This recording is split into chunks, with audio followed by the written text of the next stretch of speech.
사도행전 2장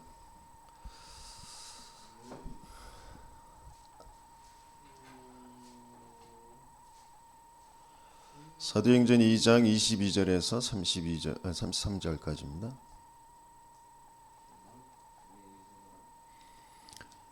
같이 읽겠습니다. 이스라엘 사람들아, 이 말을 들으라. 너희도 아는 바와 같이 하나님께서 나사렛 예수로 큰 권능과 기사와 표적을 너희 가운데서 베푸사 너희 앞에서 그를 증언하셨느니라.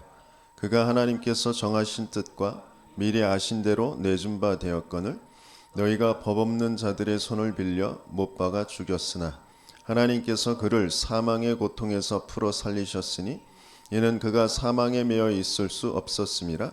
다윗이 그를 가리켜 이르되 내가 항상 내 앞에 계신 줄을 배웠으며 나로 요동하지 않게 하기 위하여 그가 내 우편에 계시도다.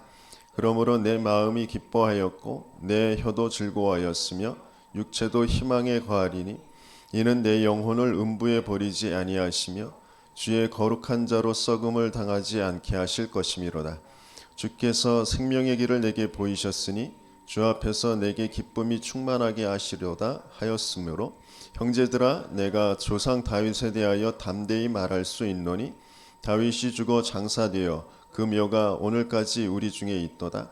그는 선지자라. 하나님이 이미 맹세하사 그 자손 중에서 한 사람을 그 위에 앉게 하리라 하심을 알고 미리 본고로 그리스도의 부활을 말하되 그가 음부에 버림이 되지 않고 그의 육신이 썩음을 당하지 아니하시리라 하더니 이 예수를 하나님이 살리신지라. 우리가 다 이 일의 증인이로다.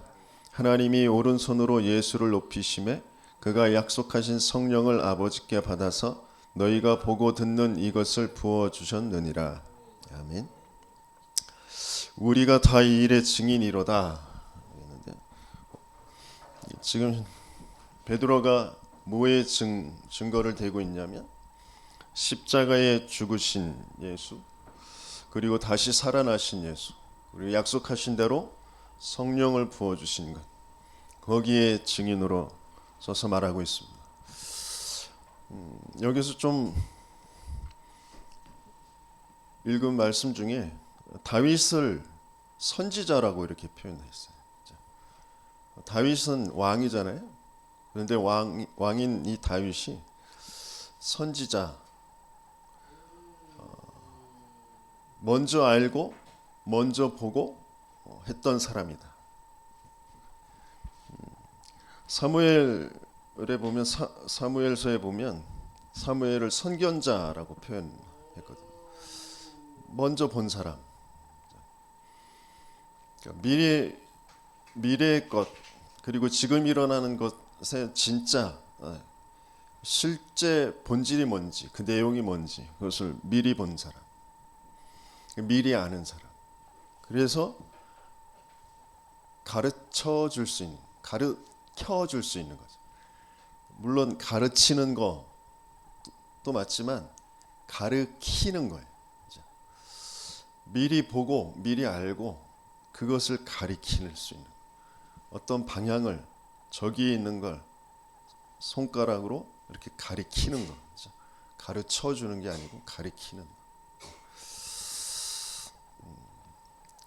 저와 여러분들의 인생을 통하여서 하나님은 그걸 또 후대들에게 미리 보고 미리 알고 가르치고 가르치게 하시려고 하시는 거죠.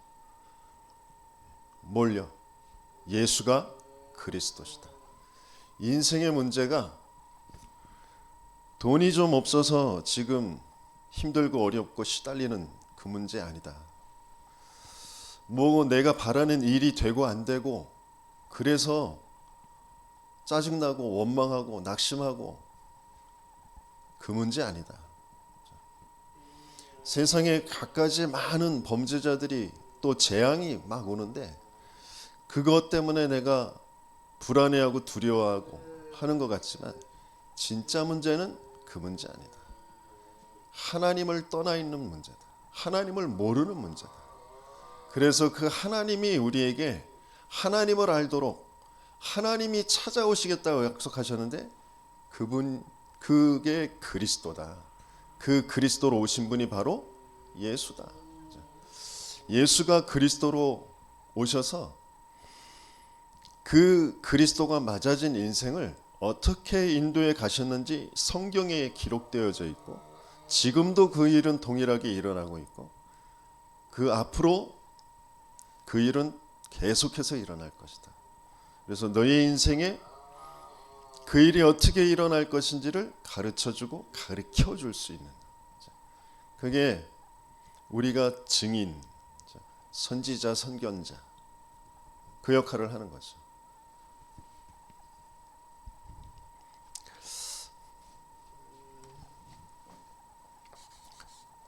이 베드로라는 사람의 인생을 가지고, 그러니까 증인이 돼야 되는데 증인이 되고 싶은데 될 수 없었던 이전의 상태가 있고요.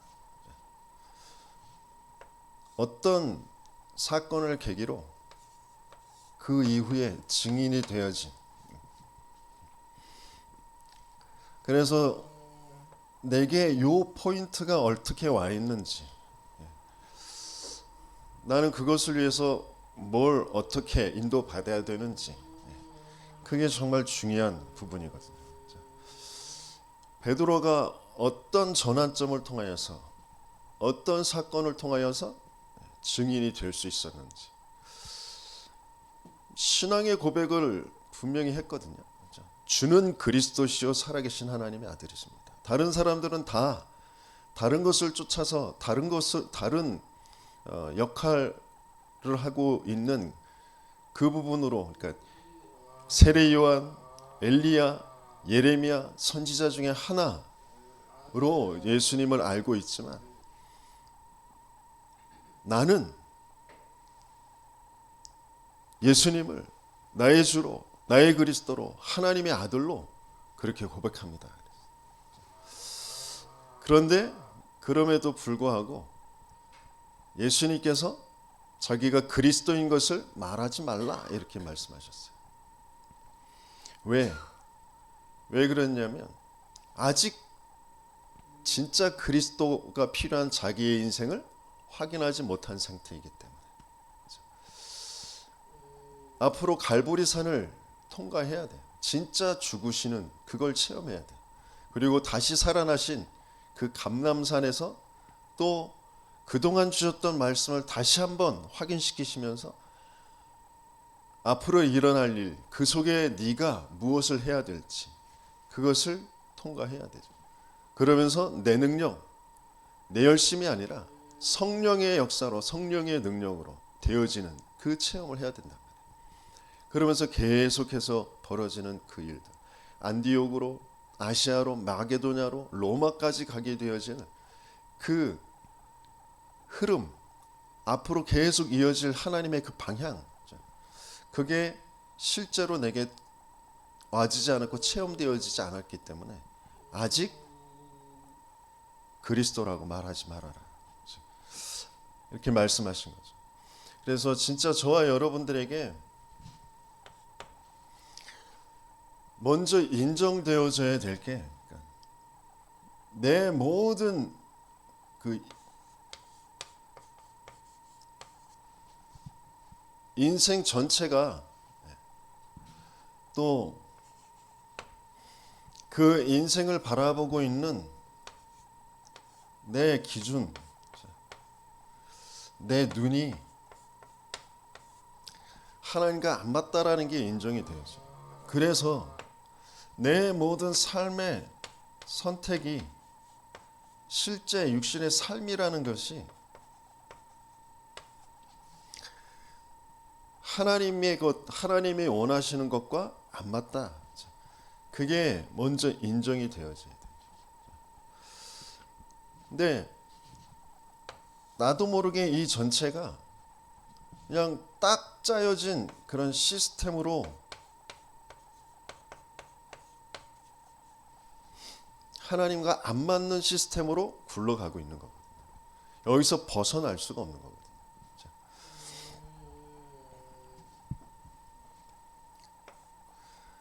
하나님과 안 맞을 수밖에 없는, 진짜 내가 사망의 시스템 속에 있다라는 거예요. 그러면서 하나님이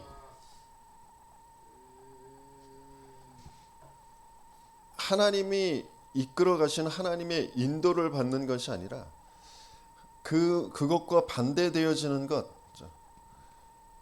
그것을 끊임없이 추구하며 살아갈 수밖에 없다라는 거, 그게 바르게 인정되어집니다. 그래서 내가 지금까지 살아왔고 지금도 살아가고 있으면서 계속해서 벌어지는 일이 보여지는 육신의 삶에 이게 있고 없고 되고 안 되고의 문제가 아니라니까요. 근데 우리는 안 돼서 힘들고 시달린다고 그렇게 얘기하잖아요. 이게 뭐가 맞아야 되는데 안 맞아서 내가 짜증나고 낙심되고 그런다고 그렇게 스스로 알고 있잖아요. 그런데 그게 내 생각인 것 같고 내 감정인 것 같은데 시스템으로 내게 짜여져 있는, 내게 이미 박혀져 있는 거란 말이에요. 거기에서 벗어날 수 없다니까요.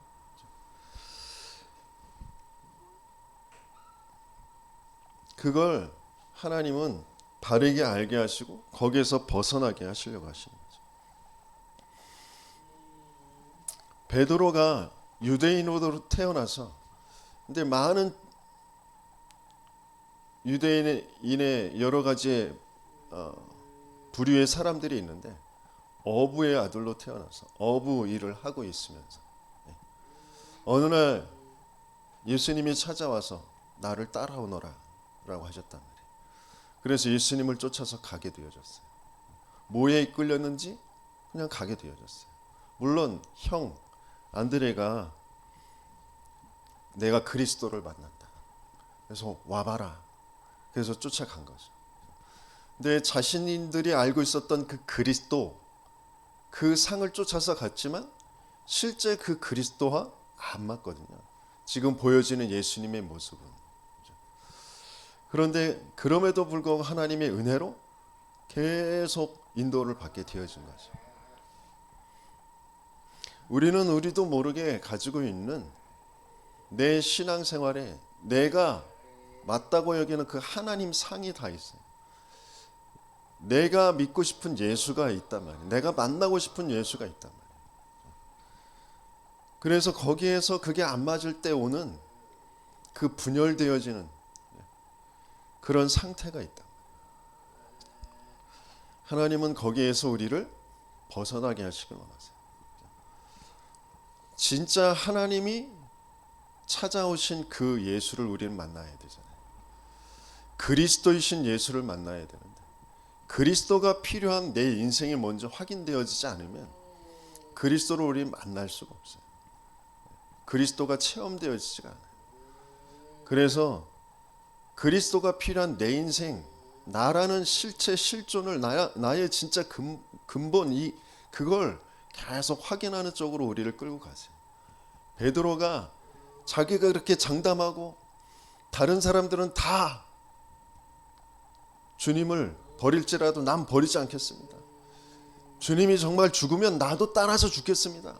제자들도 다 그렇게 하겠다라고 그렇게 고백했거든요.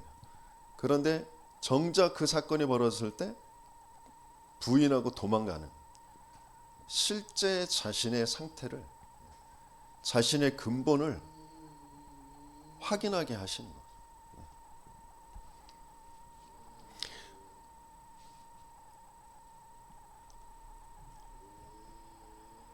우리가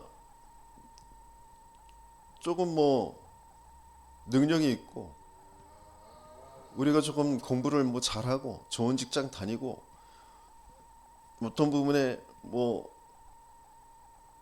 생각을 좀 더 넓게 하고 그러면서 선택을 잘하고 그렇게 살아가면 조금 편안한 거, 그죠? 그러면서 뭔가 세상에서 말하는 그런 성공의 자리에 올라갈 수 있겠죠.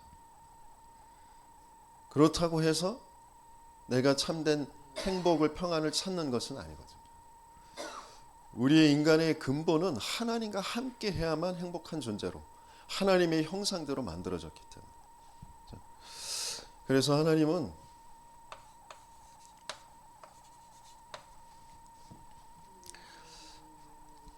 베드로에게 많은 그 역사들을 계속해서 보게 하시면서 많은 사람들을 만나게 하시면서 그들에게 예수님께서 어떻게 하셨는지를 그 보게 하시면서,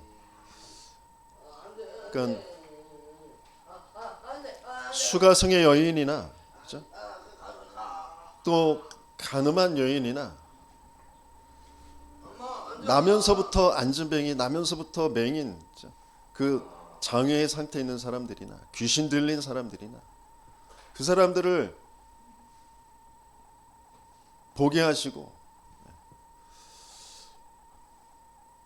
그 근원의 진짜 문제가 무슨 문제인지, 근본의 문제가 무슨 문제인지, 그래서 왜 그리스도가 아니면 안 되는지 그걸 계속 확인시켜 주시는 거죠. 그러면서 그게 어느 날 내 인생으로 확인되어지는 거예요.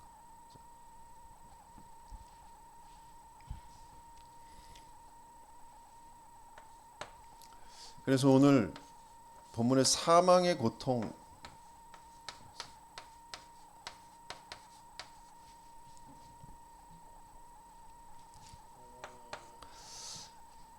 사망의 고통이라는 건,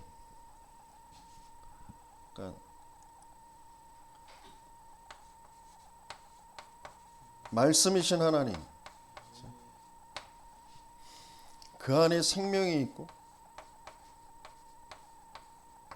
그게 사람들에게 비추는 빛이,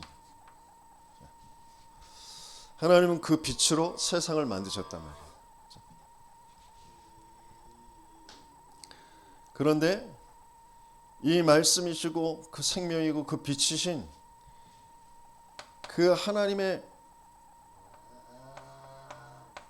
형상으로 하나님을 알고 하나님과 소통하는 영적인 존재로 하나님이 함께하는, 그래서 하나님이 만들어 놓으신 세계를 생육 번성 충만 정복 다스리는 그런 남자와 여자로 가정을 꾸려서 그 안에서 전 세계를 살리는 그 에덴의 축복을 누리며 살도록 인간을 만드셨단 말이에요. 근데 이걸 잃어버린 사건이 생겼단 말이죠. 그 사건이 바로 창세기 3장의 사건이에요. 창세기 3장의 사건에 개입한 요한복음 8장 44절에 그 마귀 사탄, 계시록에 기록된 대로 큰 용 옛 뱀 그랬어요. 창세기 3장에 나타난 그 뱀, 그 실체가 마귀라고도 하고 사탄이라고도 하는 온 천하를 깨는 자, 그게 인생을 속였단 말이죠. 하나님은 이걸 언약으로 주셨는데, 동산에 있는 모든 걸 네가 다 임의로 취해, 너에게 맡겨놓은 거야. 너를 통하여서 계속해서 복을 누리며 하나님이 세계를 살리는, 세계의 생명을 낳게 하는 그 비밀을 주신 건데, 그 한 가지 약속, 그 언약 안에 있어야 돼, 생명 관계 속에 있어야 된다라는 걸 말씀으로 주셨는데 그걸 정면으로 거짓으로 속인 거죠. 사탄이 유혹해 그 말씀을 믿지 않는, 하나님을 믿지 않는 죄가 인생에 들어온 거죠. 그래서 모든 사람이 죄를 범하였으면 하나님의 영광에 이르지 못하다니, 반드시 정령 죽으리라 그랬거든요. 그래서 그 죄의 삭은 사망일 수밖에 없는 거죠. 사망 멸망이 인생에 들어온 거예요. 그래서 이 안에서 아무리 생육 번성 충만 정복 다스림 그걸 육신적으로 이룬다 하더라도 이미 사망 상태에 있기 때문에 하나님과 떨어져 있는, 하나님과 관계가 끊어진 상태에 있기 때문에 그 자체가 지옥일 수밖에 없는 거죠. 지옥같이 살다가 지옥으로 가게 되어지는 멸망이 들어와 버린 거죠. 근데 이걸, 요 상태가 어떤 상태냐면 이 말씀으로 생명으로 빛으로 만드시기 이전의 그 상태, 그렇죠? 혼돈과 공허와 흑암의 그 상태.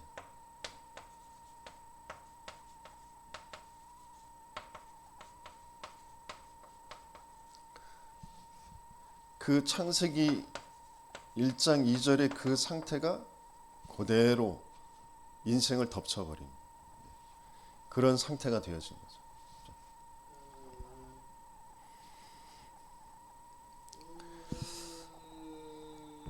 왜 혼돈하고 공허할 수밖에, 왜 혼돈하고 분열되어질 수밖에 없냐? 말씀을 알 수도 없고 말씀을 잃어버렸기 때문에. 왜 뭔가로 내 인생을 채워보려고 노력하고 돈도 벌고 인기도 얻고 뭐 하는데 왜 공허할 수밖에 없냐? 헛된 것이니까. 왜? 참 생명이 없는 헛된 것으로 계속해서 채워가려고 하니까 채워지지 않는 거죠.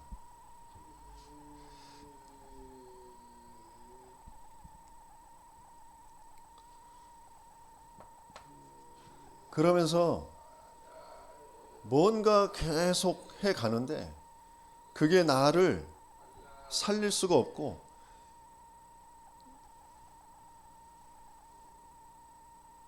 깜깜한 어둠 속에 있기 때문에 그 불안함과 두려움이 끊이지가 않는 그런 상태가 되어지는 거죠. 이걸 창세기 3장의 문제예요. 사단이 하나님으로부터 시작하는 그 모든 것이 하나님과 함께하며 하나님이 언약하신 것 속에 하나님께서 이루어 가시는 일들, 그것을 하나님 앞에 감사하며 예배드리며 또 힘을 얻고 또 하나님의 계획을 따라 인도받는 그 인생이 하나님은 없이 나로 딱 돼 있거든요. 내가. 그러면서 내가 원하는 거, 내가 좋아하는 거, 내가 맞다고 여기는 거, 그거 추구하면서 살아가는 거죠.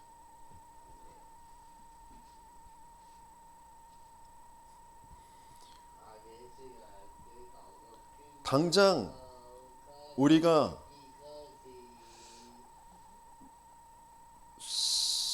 써야 되는데 쓸 돈이 없다. 당장 내가 육신의 그런 질병 때문에 고통스럽다. 그러면 돈 생기는 게 내게 응답이라고 여길 수밖에 없는 그런 상태. 질병이 없어지는 거, 그게 내게 응답이라고 여길 수밖에 없는 그런 상태. 그렇게 되잖아요. 근데 정작 돈이 생기고 또 질병이 나아져서 내가 건강해진다. 그것 가지고 내가 참된 행복과 평안을 누릴 수 없는 그런 상태예요. 뭔가 또 다른 것으로 끌려갈 수밖에 없는,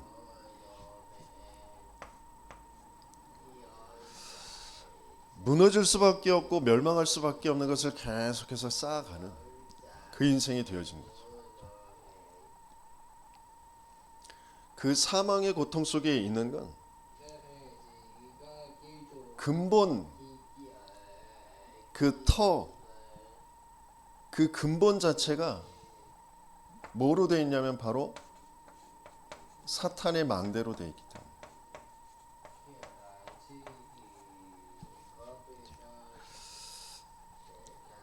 그래서 당연히 나의 것, 나의 성공이라는 것으로 잡혀있기 때문에 하나님도 모르고 하나님이 주신 게 뭔지도 모르고 하나님이 원하시는 게 뭔지도 모르고 거기에 오는 그 한계와 문제와 어려움, 그것을 해결하는 그쪽으로 계속해서 쫓아가는 거죠. 그게 시대마다 나타나게 되어지는 게 무속과 점술과 우상이라는 거죠. 종교라는 것으로 나타나게 되어지는 거죠. 그러니까 뭔가 한계를 넘어서기 위한 그런 몸부림들이죠. 그게 종교인데 그게 귀신을 달래고 귀신을 쫓아서 살아가는 거죠. 그게 우상이란 말이죠. 그러니까 한계라고 여기는 어떤 상처라는 것 가지고 몸부림을 쳐서 그걸 바꾸는 우상을 계속해서 만들어 가는데, 근데 그게 종교고 그게 그 귀신을 쫓아서 귀신을 달래면서 살아간다라는 것을 알 수도 없는 거죠. 그 안에서 많은 철학도 나오고 사상도 나오고 가치관들이 여기서 다 나옵니다.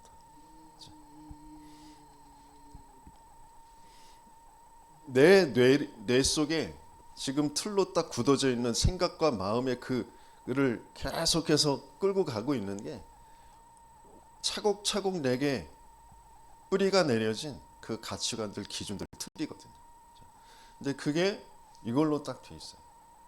그러니까 사단의 망대, 나의 것, 나의 성공이라는 것 속에 사탄의 여정을 계속해서 가는 거예요.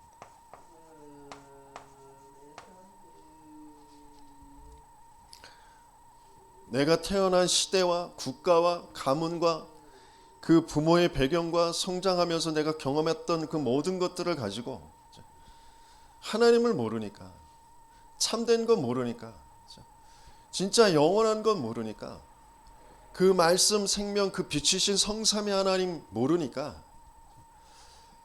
사단이 딱 심어놓은 대로 나의 건 나의 성공으로 모든 것을 보고 모든 것을 느끼고 모든 것을 판단하고 선택하며 살아갈 수밖에 없는 그런 상태.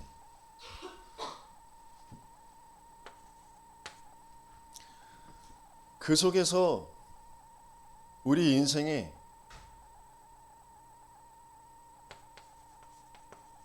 벌어지는 게 불신자 6가지의 운명이죠.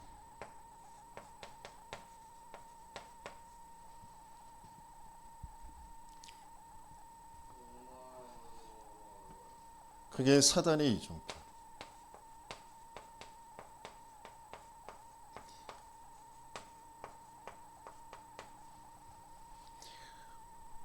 계속 우리가 세워갈 수밖에 없고 후대에게 물려줄 수밖에 없는 그런 이정표.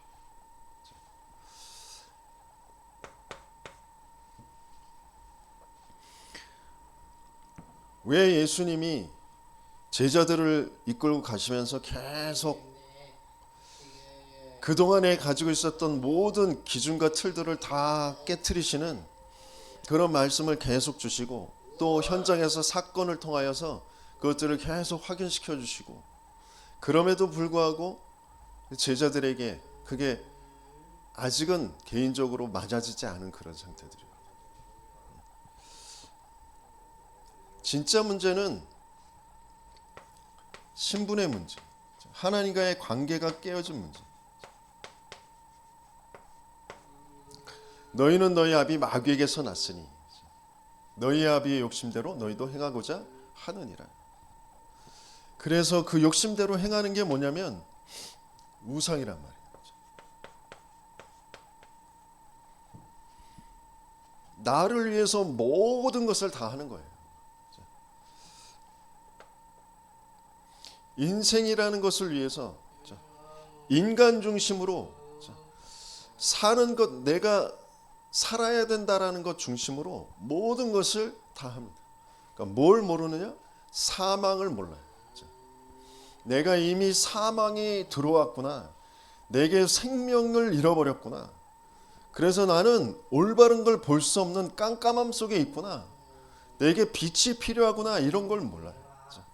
난 거짓에 잡혀서 거짓말쟁이, 이 사탄의 거짓말에 계속 끌려서 살 수밖에 없기 때문에 참 말씀이신 그분이 아니면 안 되는구나. 이걸 도무지 알 수 없는 그런 상태로 내가 원하는 바 그걸 쫓아서 계속해서 살아가는데, 이게 나의 영적 상태가 이미 우상을 쫓아서 살아갈 수밖에 없는 그런 상태. 그래서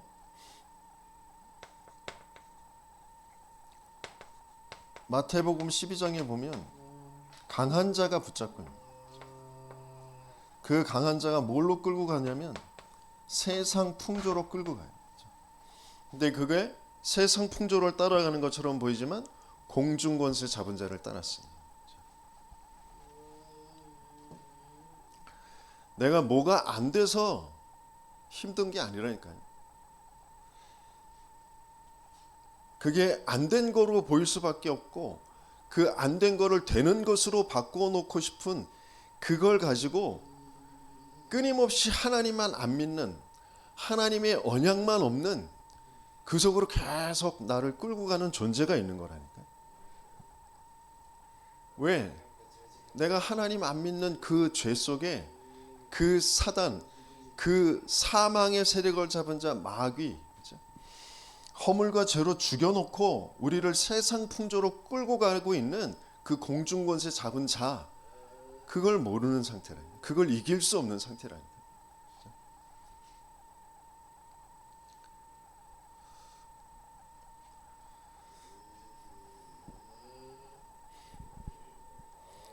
그 요즘에서는 이제 제가 목사니까 목회가 잘 되는 거, 교회가 점점 성장하는 거, 그게 저에겐 기준이 되어져 있잖아요. 그게 안 돼서 불안하고 두렵고 낙심되고 그걸 어떻게든지 해보려고 몸부림치는 그걸로 되어 있잖아요. 근데 하나님의 은혜로 계속 전도자, 증인들을 만나게 하세요. 실제 우리 인생의 문제가 무슨 문제인지 근본의 문제를 계속해서 전달해 주는, 내가 교회가 목회가 안 돼서 시달리는 게 아니라 시달릴 수밖에 없는 그 상태에 있다라는 것을 계속 확인하게 하시는.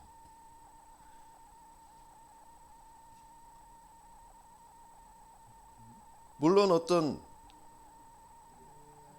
좀 되어지는 어느 정도의 규모가 되어지고 뭐 미자립에서 벗어날 수 있는 그런 뭐 능력이라고 해야 될까요? 그런 게 전혀 없는 그런 상태로 하나님께서 나를 끌고 가시는 거라니까. 그러니까 그게 안 되게 하시는 쪽으로 나를 끌고 가세요.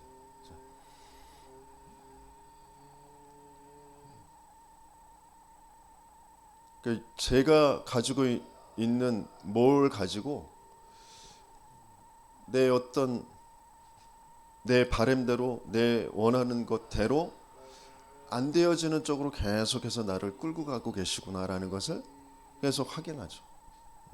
왜? 왜냐하면 하나님은 성경적인 전도 운동, 정말 그리스도의 그 십자가와 부활을 통과하는 초대교회의 마가다락방에서 일어났던 그 일, 그 사건 그대로 한 인생의 영적 상태가 바뀌어져 그리스도의 증인으로, 다르게 말하면 흑암이 무너지는 하나님 나라가 이루어지는 그 역사가 계속해서 현장으로 확산되어지는 그 일의 증인되게 하시려고 나를 부르셨기 때문에. 베드로를 그렇게 부르셨기 때문에 베드로 속에 있는 내가 그래도 조금 인정받고 내 능력 가지고 내가 뭔가 이루어가려고 하는 그 모든 것들을 다 안 되게 하시는 거죠. 다른 사람들은 다 버릴지라도 나는 버리지 않겠습니다. 뭔가 계속해서 다른 사람들보다 내가 라고 되어 있는 것, 그게 중심은 좋을지 모르지만 나도 모르게 내가, 나의 그런 바램, 나의 능력, 이런 것들이 더 앞서져 있는 것들, 그것들이 하나도 안 되게 만드세요.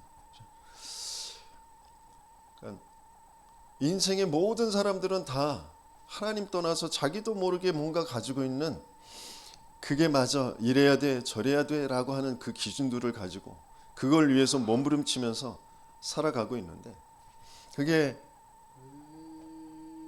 공중권세 잡은 자를 따르는 것이고, 거기에 따라서 우리의 정신, 마음은 참된 평안과 안식이 없는 그런 상태예요.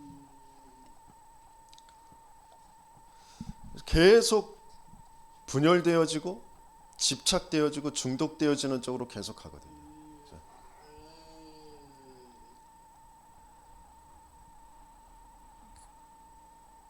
참 인생에 이미 말씀을 잃어버렸기 때문에 참된 것이 어떤 것인지 이미 기준 자체가 깨어져 버린 상태예요. 그래서 내가 맞으면 되고 내가 좋으면 되는데 끊임없이 맞지 않는, 좋을 수 없는 그런 상황들, 그런 사건들, 또 아직은 벌어지지 않았지만 또 그런 일이 벌어질 것 같은 그런 생각, 그런 감정들이 계속해서 나를 끌고 가거든요.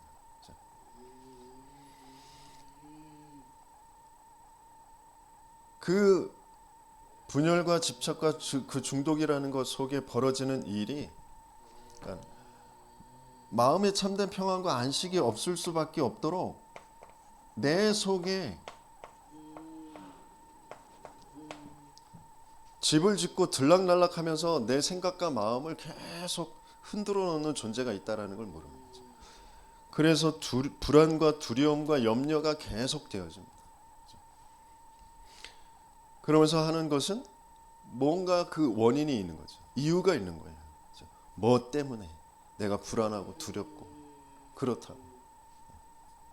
자식이 잘못될까봐, 사업이 잘못될까봐, 또 병이 더 깊어질까봐, 뭐 돈이 또 문제가 생길까봐, 또 지금 현재 벌어지는 그런 문제들, 사건들, 그런 상황들, 그런 것 때문에 두렵다고, 불안하다고. 그래서 그걸 어떻게든지 해결해 보려고 하는 그 속으로 나는 끌려갈 수밖에 없는. 근데 그게 귀신이 집을 짓고 나를 계속 몸부림치게 하면서 더 악하게 계속해서 일곱 귀신을 더하여 불러들이고 있는 그런 상태라는 걸 도무지 알 수 없는 거죠. 그래서 잠깐 그 몸부림 속에서 그게 잠깐은 해결되면 편안한 것 같고 행복한 것 같고, 그런 내 뇌에 자꾸 뿌리를 내리게 만드는 거죠. 그래서 그쪽으로 끌려갈 수밖에 없는 상태로 계속 가는 거죠. 그게 집착이고 중독이잖아요. 돈에 중독되게 만드는 거죠. 건강이라는 것에 중독되게 만드는 거죠. 뭔가 내 편안함, 거기에 자꾸 중독되게 만드는 거예요. 어떤 사람은 막 먹을 때 행복하고 편안해요. 그 먹는 거에 계속 중독되어져 가게 하는 거죠. 어떤 사람은 쇼핑,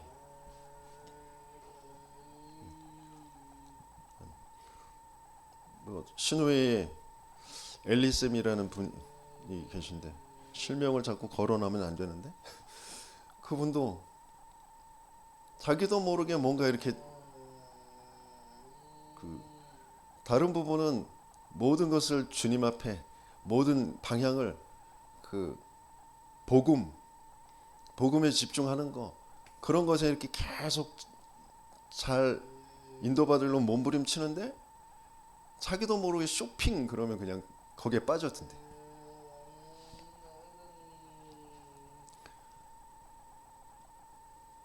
왜 내가 남자에 빠지는지 여자에 빠지는지 도무지 알지 못해요. 왜 그때만 내가 좀 편안한 것 같고, 그때만 내가 그 답답하고 뭔가 억울하고 갑갑하고 막 힘들었고 불안하고 두려웠던 그게 해소되어지는 것처럼 느껴지니까 그걸 계속 쫓아서 살아가는 거죠. 그러면 그럴수록 육신에는 계속 그게 깊어지는 거죠.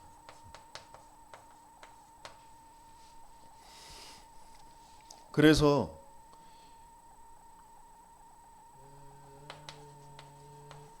사도행전 8장 4절에서 8절, 오래된 그 불치병, 그것이 치유되어지는 그 사건에서 왜 많은 사람에게 붙었던 더러운 귀신이 크게 소리 지르고 딱 떠나면 그 안진병이 중풍병이 낫게 되어지는 거죠.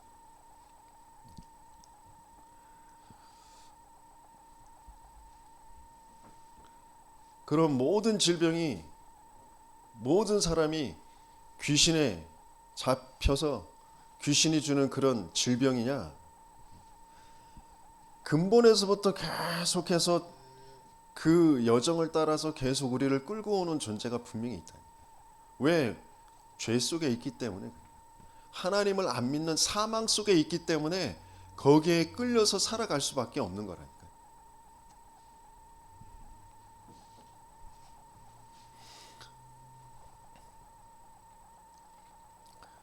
그래서 사람들은 계속해서 자기도 모르게 말씀의 복음에만 복종하지 않는 그런 견고한 진을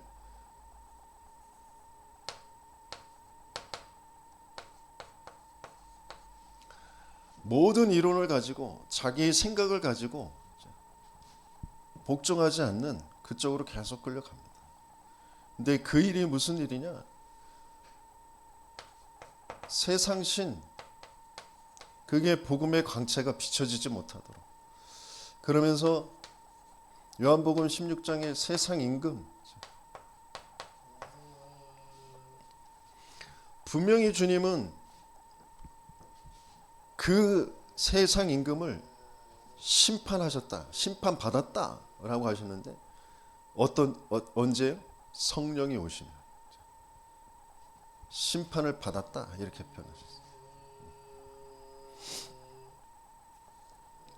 그래서 예수님은 계속해서 제자들을 어디로? 갈보리산 십자가의 죽으심과 감람산 부활과 그리고 성령의 그 속으로 계속 끌고 가시는 거죠. 많은 사람들이 뭔가 가정의 그 자녀의 경제의 많은 문제들, 배우자 관계의 그런 문제들, 여러 사건들, 그런 것들을 겪죠. 그러면서 그 어떤 한계 속에 죽고 싶다는 그런 생각이 드는 거예요. 차라리 삶을 포기해버리고 싶은 그런 생각이 드는 거. 그러면서 어떤 면에서는 또 막 폭력적으로 크게 싸우거나 막 뒤엎어버리거나 뛰쳐나가서 뭐 막 방황하고 돌아다니거나 그렇게 되어지는데, 그게 그 사람들이 그러고 싶어서 그러는 게 아니라 그럴 수밖에 없는 상태로 그 여정으로 계속 끌려가면서 그런 이정표들을 남겨가면서 사는 거예요. 그러면서 모든 사람은 육신의 죽음을 죽게 되어지는데 그 죽음이 끝이 아니라 영원한 심판, 내세가 분명히 있거든요. 한 번 죽는 것은 사람들에게 정해진 이치인데 그 뒤에는 심판이 있다 했어요.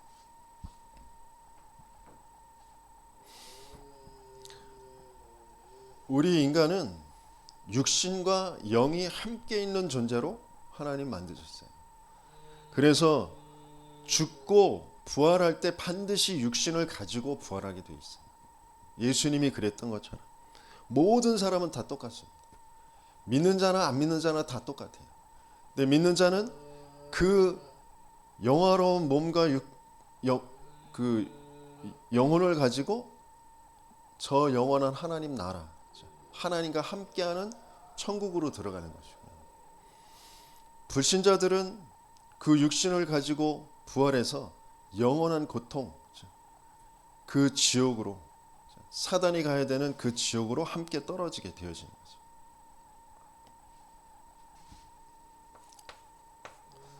그걸 후대들에게 그대로 대문입시켜주고 가는 거예요. 귀신을 쫓아서 살아가는 그런 문화를 가지고 자기도 모르게 3, 4대까지 멸망시키는 그걸 남겨주고 갑니다. 그래서 예수님께서는 나를 위해서 울지 말고 너와 너희 자녀를 위해서 울어라. 그렇게 말씀하셨죠.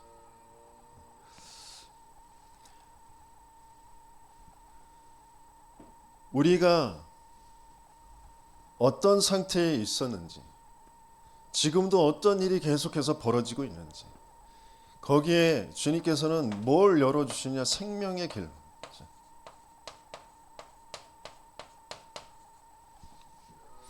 그 생명의 길을 열어주신 예수는 분명히 그리스도이신데 그 예수가 나의 그리스도가 되어진 그 사건을 베드로에게 체험케 하시고 거기에 증인되게 하시는 거죠. 그래서 저와 여러분들에게도 마찬가지입니다. 22절 24절 다시 한번 읽어보니 이스라엘 사람들아 이 말을 들으라. 너희도 아는 바와 같이 하나님께서 나사렛 예수로 큰 권능과 기사와 표적을 너희 가운데서 베푸사 너희 앞에서 그를 증언하셨느니라. 그가 하나님께서 정하신 뜻과 미리 아신 대로 내준 바 되었거늘 너희가 법 없는 자들의 손을 빌려 못 박아 죽였으나 하나님께서 그를 사망의 고통에서 풀어 살리셨으니 이는 그가 사망에 매여 있을 수 없었습니다. 그랬어요. 하나님께서 먼저 말씀을 주셨고 그 말씀을 증언하신 그걸 우리가 본 것이다 이렇게 표현했어요. 22절에서부터 24절까지 그 예수님이 십자가에 죽으셨고 부활하셨는데 그 예수님의 십자가의 죽음과 그 부활이라는 것을 두고 중요한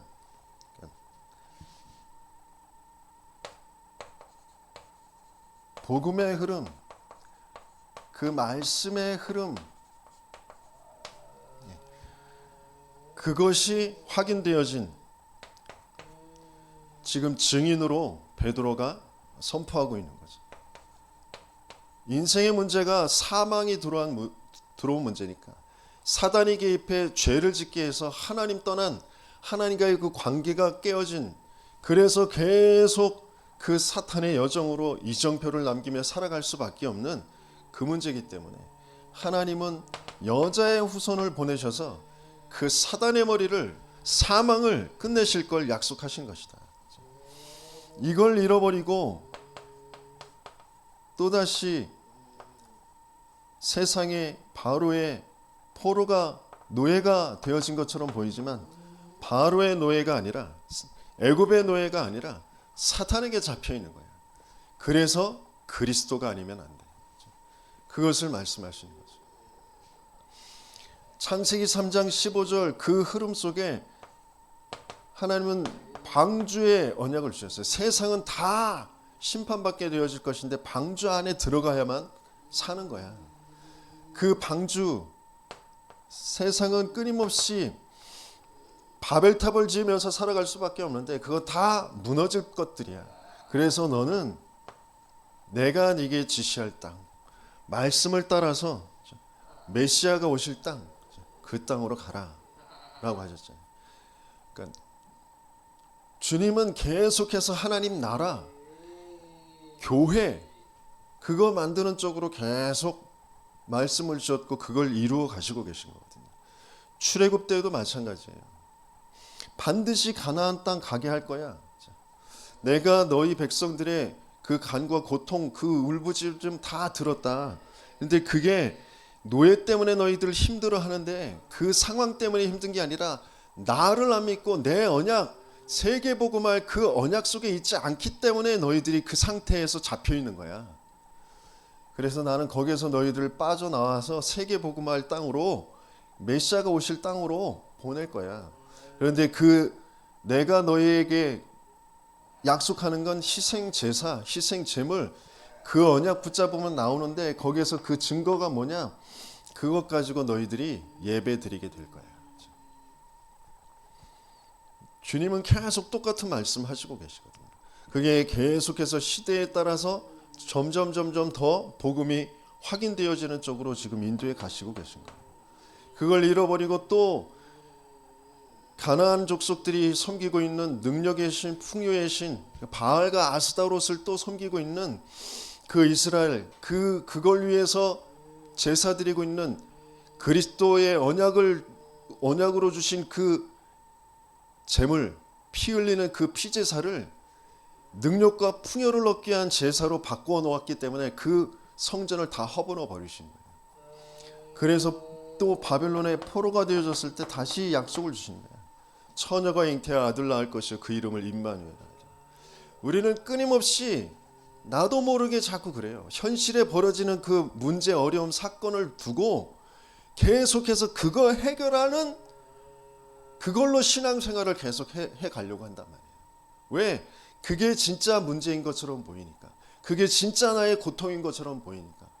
아니요, 우리는 사망의 고통 속에 진짜 고통을 모르고 사망을 모르고 하나님 떠나 있다라는 하나님 안 믿는 거 모르고 계속 내가 원하는 바, 내가 경험했던 거, 그것 가지고 나를 끌고 가는 그 죄와 그 불신앙과 그것을 끌고 가는 그런 사탄과 귀신의 세력들, 이 영적 세계를, 영적 사실을 전혀 보지 못하고 계속 그 속으로 끌려가거든요.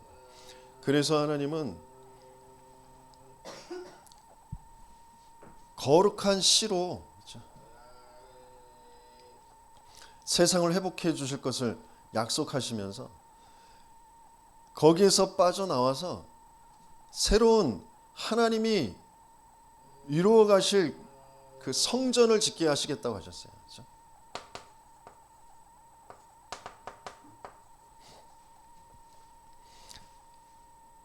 이전의 성전 그 영광보다 더 큰 영광을 보게 하실 것이라고 약속하셨어요.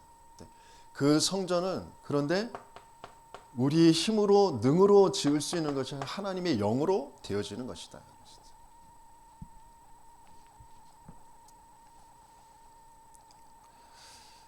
이게 어떤 말씀인지 실제로 잘 알지 못하기 때문에 하나님은 그 약속의 말씀의 그 성취로 이 땅에 찾아오시는 거죠.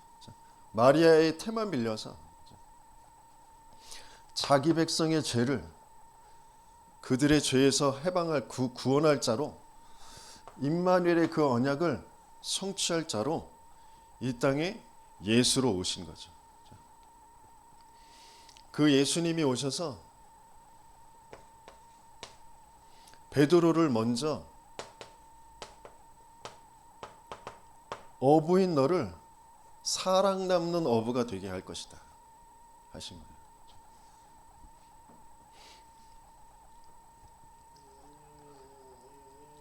우리가 여기에선 정말 벗어나고 싶어 라고 하는 그 자리에 그 상태, 그 직업, 그죠? 그 어떤 지역, 거기에 하나님은 생명 살리는 사람으로 거기에 서 있게 하시려고 하시는 거죠. 근데 그게 뭔지를 모르니까 일단 함께 떠나서 여정을 가게 하시는 거예요. 그러면서 주는 그리스도시요 살아계신 하나님의 아들이십니다. 하나님의 은혜로 그리스도가 아니면 안 되는, 그리스도여야 된다라는 그 중심과 그 갈망을 갖게 하셔서 쫓아가게 하십니다. 그런데 아직 내 상태는 나도 모르게 붙잡고 있는 내 기준, 내 우상, 그걸로 십자가를 지면 안 되는, 십자가를 말리는 그 상태로 내가 있거든요. 그래서 예수님께서는 그러십니다. 사탄아 내 뒤로 물러가라. 그러면서 네가 하나님의 일을 생각하지 못하고 사람의 일로 생각하는 거다. 그러니까 근본 지금 너를 붙잡고 너를 끌고 가고 있는 사탄이라는 존재가 뭔지, 그러면서 그렇게 끌려갈 수밖에 없는 죄가 뭔지, 그러면서 내 생각 기준 틀은 하나님의 것, 하나님의 일 알 수 없고 모든 것을 육신으로 사람의 일로 계속해서 보며 갈 수밖에 없는 그것을 알게 하십니다. 그러면서 뭐라고 하세요? 나를 따라오려거든 자기를 부인하고 십자가를 지고 따라와라. 죽고자 하는 자는 살고자 하는 자는 죽을 것이요 죽고자 하는 자는 살 것이다. 내가 내 자신을 죽는다고 해서 해결될 줄 문제가 아니죠. 대신 나를 위해서 죽어 진짜 그 죽음을 죽음으로 끝내줄 그 죽음이 체감되어져야 된다는 거죠. 그래야 사는 거예요. 뭔가 내가 모든 방법 모든 것을 다 동원해서 내가 살려고 하는 쪽으로 가는 게 아니에요.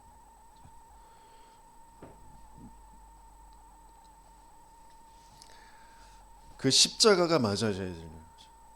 그래서 예수님께서 마태복음에 보면 제자들을 데리고 가시면서 계속 어떤 포인트마다 십자가의 죽음과 부활을 계속 말씀하시거든요.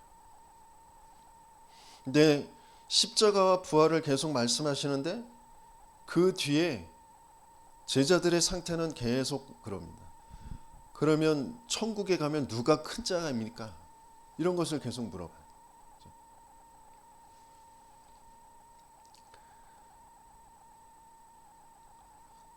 그때 주님께서는 그러니까 절대 가치를 알게 하시죠.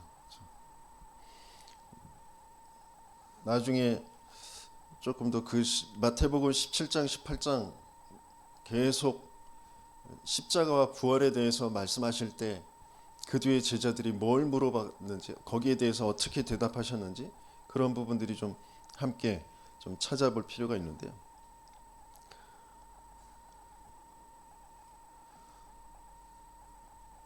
영원한 생명에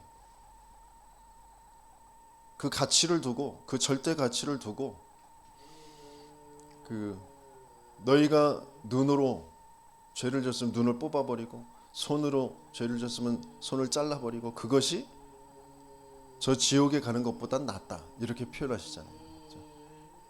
그게 행위를 말하는 게 아니라 절대 가치를 말씀하시는 거죠. 영원한 생명, 구원을 얻는 그 절대 가치.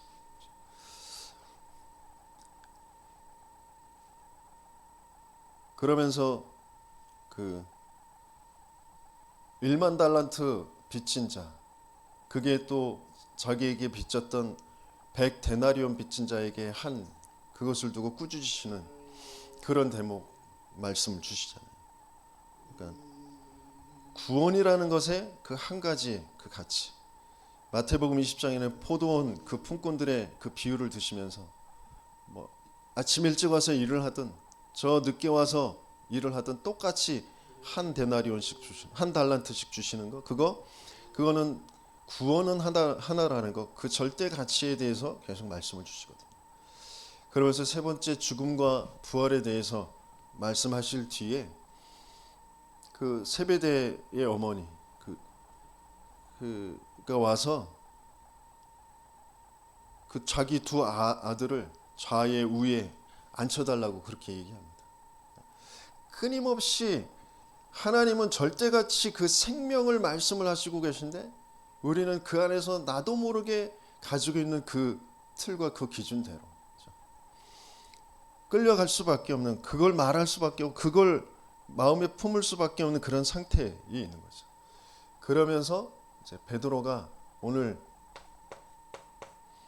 그러니까 그 시편은 16편을 가지고 또 사무엘하 7장 12절을 가지고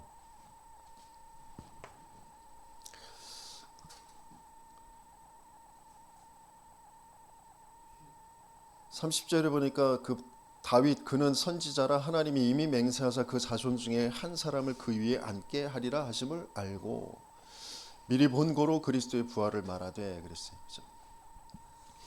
그러니까 지금까지의 말씀의 흐름, 말씀이 쭉 내가 계속 암송도 하고 뭐 그걸 쫓아서 살아오려고 했는데 그 진짜 내용은 생명을 주실 그 그리스도구나.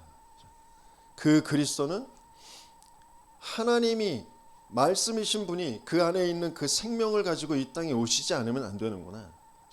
거기에 대한 증인이죠. 그 보좌.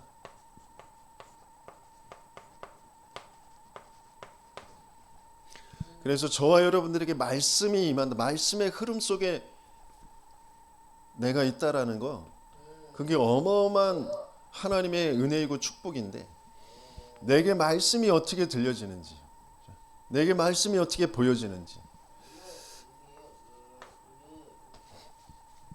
그게 실제 내 삶에 맞아지도록 하나님께서는 지금 베드로를 인도해 가신 것처럼 저와 여러분들을 지금 인도해 가시는 좀 있습니다. 그러면서 29절 32절까지 보면 부활하셔서 감람산에서 주셨던 그 언약,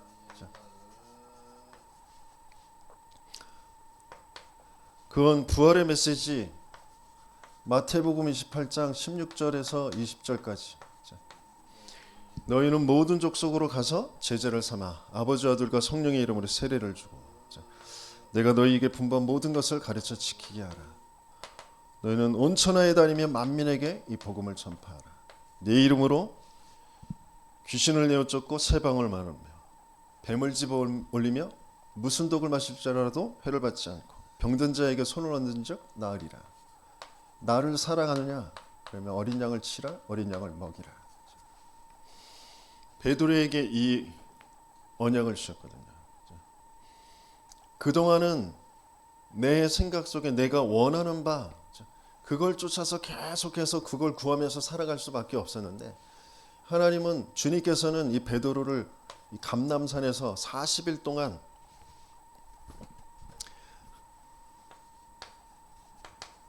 하나님 나라의 일, 이 말씀을 주잖아요.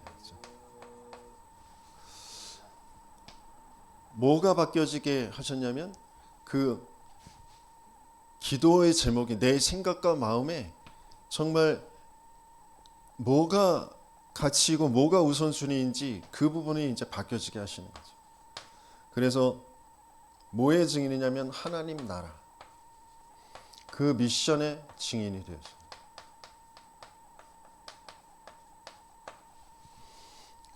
그래서 뭐가 바뀌어지냐면 기도.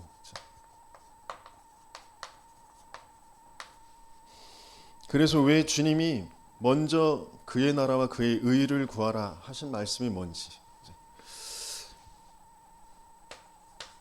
그러면서 33절에 하나님이 오른손으로 예수를 높이시며 그가 약속하신 성령을 아버지께 받아서 너희가 보고 듣는 이것을 부어주셨느니라. 어떤 사람들은 세술에 취했다라고 할 정도로 사람들이 뭔가 변화가 되어지고 다른 모습이 되어진 거죠. 그게 성령의 역사라는 거죠.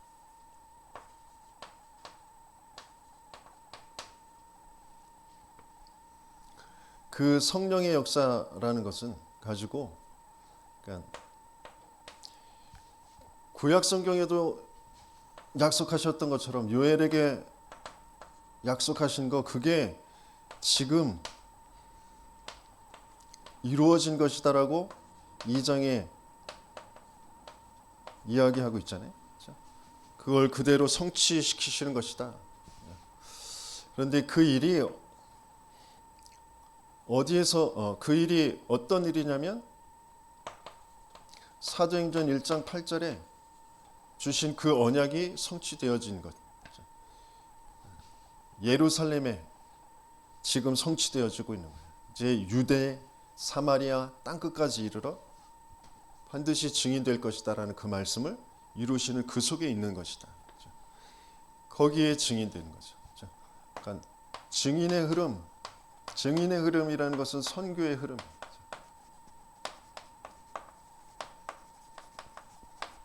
그게 성령의 역사로 되어지는 것이다. 그래서 그 일은 하나님 나라의 일의 증인이죠.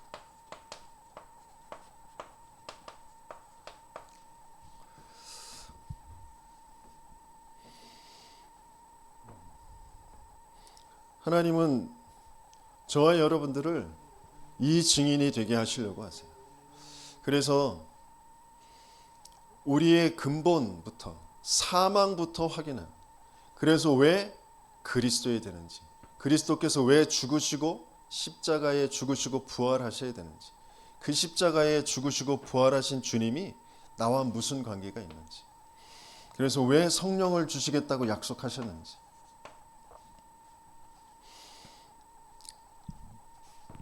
그래서 그 증인에게 일어나는 일,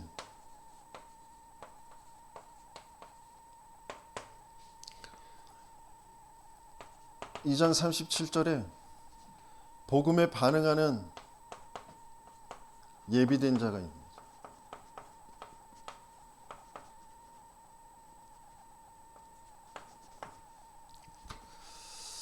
찔림을 받았다 그랬어요.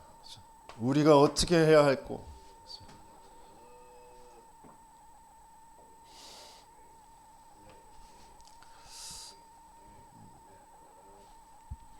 지금 현장에 많은 사람들이 갈급해 있습니다.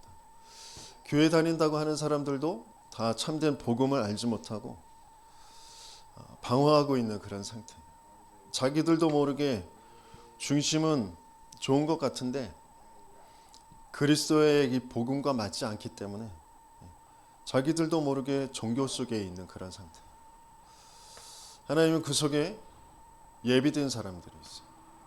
그 사람들에게 정확한 복음이 바르게 전달되어 줄 수 있도록. 그래서 저와 여러분들의 있는 현장에서부터 그 일이 일어나게 하시려고 하세요.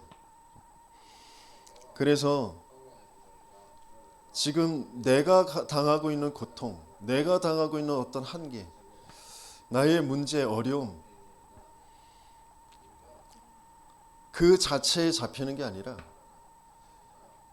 그 속에 하나님이 정말 원하시는 바가 뭔지, 하나님이 지금 이루어 가시려고 하시는 것이 무엇인지, 나는 지금 어떤 시간표 속에 어떤 포인트에 내가 있는지 그것들을 확인하게 하시려고 하시는 거죠. 그들이 정말 그리스도의 이름을 믿는 그런 영접하는 사건이 벌어지죠. 3천 제자가 더해졌다 그랬어요. 그러면서 예배가 달라지죠.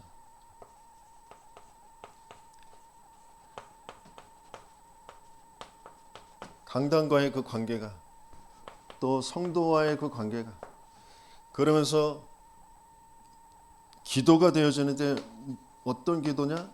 저 하나님 나라, 현장을 두고 소통하는 그런 포럼과 기도가 되어지는 거죠.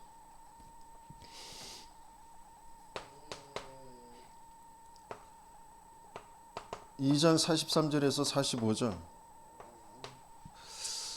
경제가 회복되어지는데 경제가 있어야 될 이유와 그 방향이 맞아지는 거죠.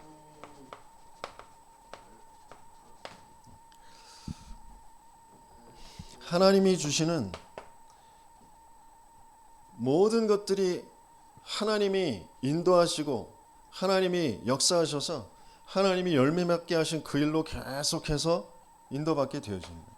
그래서 날마다 집에 있든지 성전에 있든지 많은 사람들에게 칭찬을 받는, 그러면서 현장에 실제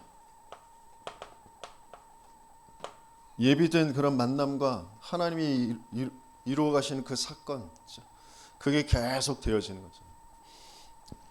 그래서 올바르게 현장을 보는 눈이 바뀌어지고 거기에 따라서 문이 열려지게 되어지는 거예요.